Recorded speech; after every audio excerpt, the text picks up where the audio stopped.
India से क्या दुश्मनी खत्म नहीं हो जानी चाहिए? कौन से इंडिया की बात कर रहे हैं आप?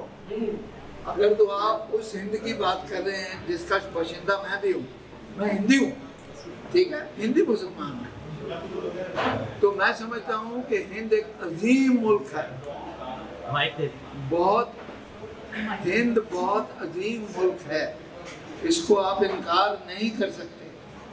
हिंद की सकाफत दुनिया में मानी हुई है, उसके ऋग्वेद या वेद उसके जो हैं उनमें और कुरान में कोई फर्क नहीं है।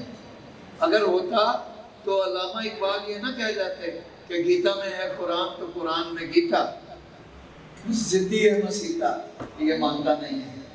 लेकिन बात यह है कि एक वो हिंद है जो सियासी है, जिसने जो हमसे इनकार करता है, जो हमें मानता ही नहीं और जो हमें खत्म करना चाहता है, जो अखंड भारत की शक्ल में हम पे काबिज होना चाहता है। या वो चाहता है कि अगर हम रह भी जाएं, अगर हम रह भी जाएं तो हम नेपाल की तरह, भूटान की तरह उनके अंगूठे के नीचे रहें। वो हमें किसी सूरत कबूल नहीं होना चाहिए और हम नहीं कबूल करेंगे और नहीं करते।